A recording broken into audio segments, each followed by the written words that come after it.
bringing you unique perspectives from inside the world of addiction and mental health recovery.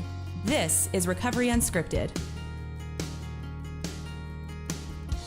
Hello, and welcome to this episode of Recovery Unscripted, a podcast powered by Foundation's Recovery Network. I'm your host, David Condos, and I'm excited to have you with us today for a special edition of the show that features a conversation between Foundation's Chief Marketing Officer, Lee Pepper, and news anchor turned positive psychology researcher, Michelle Gielan. In addition to founding the Institute for Applied Positive Change, Michelle is the author of Broadcasting Happiness, a best-selling book that explores the science of igniting and sustaining positive change. This episode was recorded live from the Recovery Results Conference in Dallas, where Michelle also delivered the keynote address. Now, here's Lee and Michelle. Michelle, thank you so much for joining us here at our first Recovery Results Conference here in Dallas. Oh, I'm so thrilled to be here. Thank you. Your opening keynote was an excellent choice for us on your topic on happiness and referring to your book, Broadcast Happiness. I just had a couple of thoughts that I just wanted to get out and ask you some questions this morning.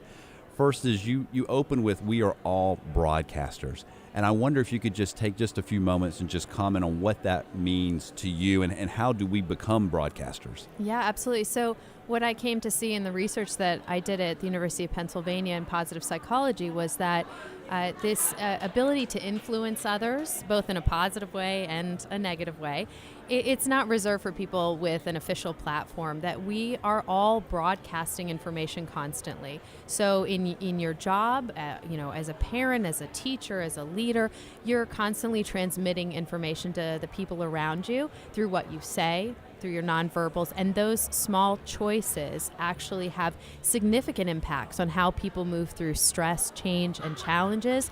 They impact how people process their day, and so when we see that power to influence others, we realize that we can make small changes to our personal broadcast and then influence others. So it's about the things that you talk about as far as what you see on the news, but more importantly, I think it's how we we look at our own lives. Are we grateful for things that we're experiencing? Are we processing a challenge at work in a way that says, I can overcome this, my behavior matters? Or do we say, oh, I feel powerless, I feel helpless?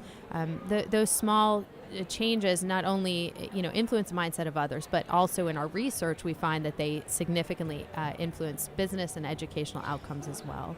You had a comment where you talked about a lot of us suffer from a barrage of negative news, and not just news like on news, broadcast news, but negative news in our business lives, at work. And I wonder, how do we go about embracing the positive and not letting that barrage of negative sometime, influence us? Yeah, if we're completely constantly bombarded by negativity at work and pieces of information that tell us your behavior doesn't matter, you can't overcome this challenge, nothing we do will make a difference, then our brain starts to believe that our behavior on all things doesn't make a difference. That pervasive thought can be really cancerous in our work, in our families and whatnot.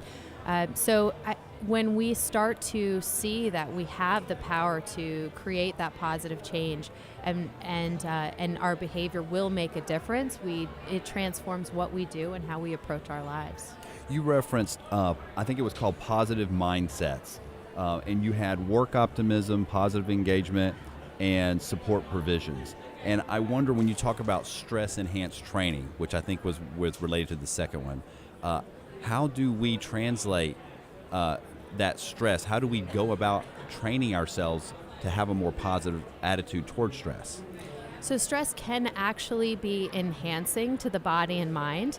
Oftentimes when we talk about stress, we talk about it in a way that says stress is bad for you and you need to fight or flee from any situation that could cause stress.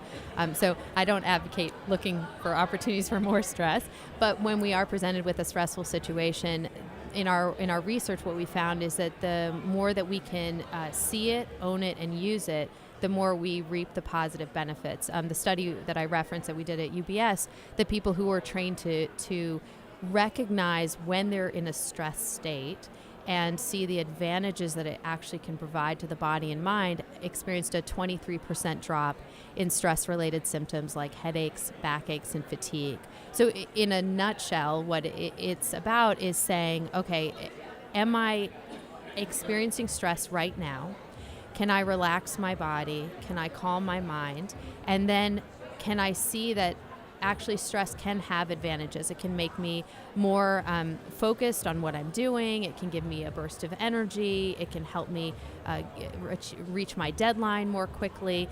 And when we hold in our minds that there can be some advantages to stress, then that helps us use it in a different sort of way. The training, in fairness, is 3 hours. So I wish we had the time, but that's it in a nutshell. Well, and I wanted to ask you this. How do people go about attending those type of trainings? Do we contact your institute, or maybe you could give yourself a plug on how we find out about these? Yeah, absolutely. So if you reach out to our group, we have a group called Good Think, THINK. And so, if you go to broadcastinghappiness.com, that'll route you to the right place. But our research institute, and we do trainings, and we also, the other thing that I should mention that I think is can be a helpful tool for people is we have the success scale publicly available. It's a validated 30-question assessment that we've now used. We've battle tested it at organizations around the globe, and it tests for those 3 greatest predictors of long-term levels of success. So it looks at your levels of work optimism, support provision, and positive engagement. Positive engagement being your relationship to stress.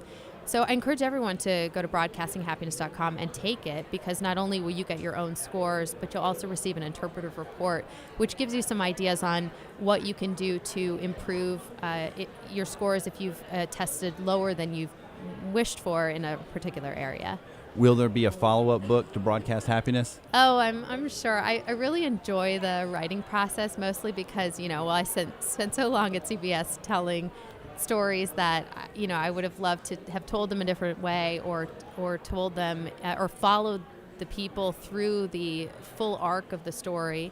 So now when I come across these other stories that are inspiring and motivating of people who've transformed their lives, using some of this research, I'm excited to eventually be able to put those into a book and tell them. Great. Well, thank you so much, Michelle, for joining us this morning here in Dallas at the Recovery Results Conference. We really are honored to have you open up our conference. Thank you so much. This has been the Recovery Unscripted podcast. Today we've heard from Michelle Gielan, best-selling author of Broadcasting Happiness. If you'd like to learn more about Michelle's work, please visit michellegielan.com. As always, thank you for listening. Please share this podcast, rate it on iTunes or your preferred app, and stay tuned for more episodes. See you next time.